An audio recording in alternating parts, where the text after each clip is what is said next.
Hi friends, ನಮಸ್ತೆ ಎಲ್ರಿಗೂ. ನಾನಿವತ್ತು ಬೆಳ್ಳುಳ್ಳಿ ರಸಮ್ ಮಾಡ್ತಿದ್ದೀನಿ.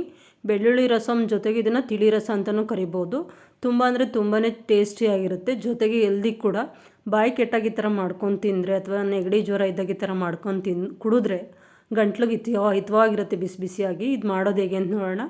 ನಾನೊಂದು 4 ನಾಟಿ ಟೊಮೊಟೊನ ಈ ಥರ ಬೇಯಿಸ್ಕೊಂಡಿದ್ದೀನಿ, ಸಿಪ್ಪೆ ಹೊಡೆಯೋ ಥರ ಬೇಯಿಸ್ಕೊಂಡು ಗ್ಯಾಸ್ ಆಫ್ ಮಾಡಿ ಅದಕ್ಕೆ ನಾನು ಒಂದು ನಿಂಬೆಹಣ್ಣು ಗಾತ್ರದಷ್ಟು ಹುಣಸೆಹಣ್ಣು ಸೇರಿಸ್ಕೊಂಡಿದ್ದೀನಿ.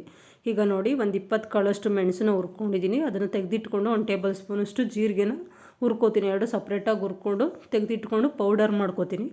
ಈಗ ಅದು ನಾವು ಟೊಮೊಟೊ ಮತ್ತು ಹುಣಸೆಹಣ್ಣು ಎರಡೂ ತೆಕ್ಕೊಂಡು ಅದು ರಸ ತೆಕ್ಕೋಬೇಕು. ಕಿವುಚ್ಕೊಂಡು ಹುಣಸೆಹಣ್ಣು ಮತ್ತು ಟೊಮೊಟೊ ಎರಡರದ್ದು ರಸ ತೆಕ್ಕೋಬೇಕು.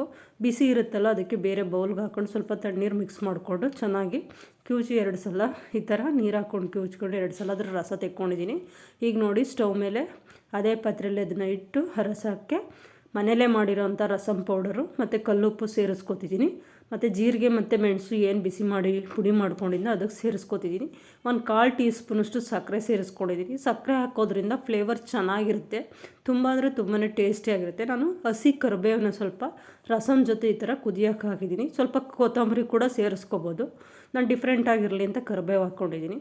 ಈಗ ನೋಡಿ, ಅದು ಒಂದು ಕುದ್ರೆ ಸಾಕು. ರಸಮ್ ಜಾಸ್ತಿ ಕುದಿಸ್ಕೊಳ್ಳೋದು ಬೇಡ. ಈಗ ಒಗ್ಗರಣೆ ಮಾಡ್ಕೊಳ್ಳೋಣ.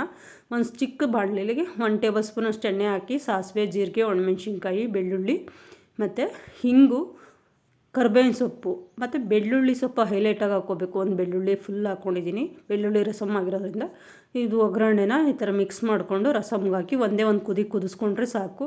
ನಾನ್ ವೆಜ್ ತಿಂದಮೇಲೆ ಈ ಥರದ್ದು ಒಂದು ಲೋಟ ಬಿಸಿ ಬಿಸಿ ರಸಮ್ ಕುಡಿದ್ಬಿಟ್ರೆ ಚೆನ್ನಾಗಿ ಜೀರ್ಣ ಆಗುತ್ತೆ.